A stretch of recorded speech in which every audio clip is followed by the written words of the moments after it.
Nel, turuan kita mag-side grab, Nel. Ito. Paa mo, Mm. dito. Mm.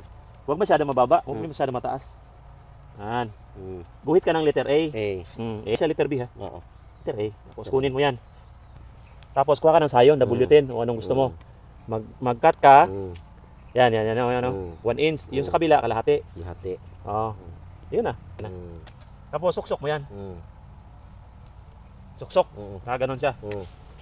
Ito, kailangan mo ng knife, grafting tape. Mm. Ito yung the best. Mm. Yung grafting tape. Diretso na to, huwag na yung mga plastic pa na traditional na kinakat. Bili ka na lang sa Lazada.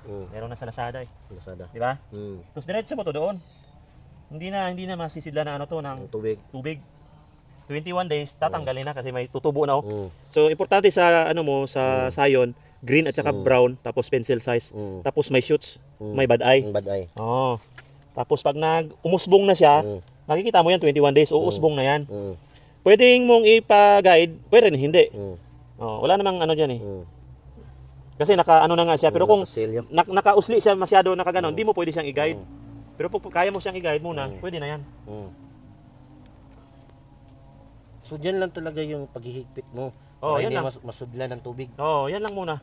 Para walang tubig. Oh. Pero yung depende kasi sa sayon niya, kung sayon mo naman nakaganyan, hindi mo pwedeng i-ganon. 'Di ba? So kailangan may plastic cover ka dito. Oh, may plastic cover. Lagyan mo ng plastic cover. Ito naka-ano lang siya eh. Nakapantay ba? Nakadikit siya. So pwede mo siyang i-balot lahat. Yan, grafting knife, oh. Grafting knife. Budding tape. Budding knife, grafting tape. Huwag mo balik rin. Budding tape kasi yung sa akin eh.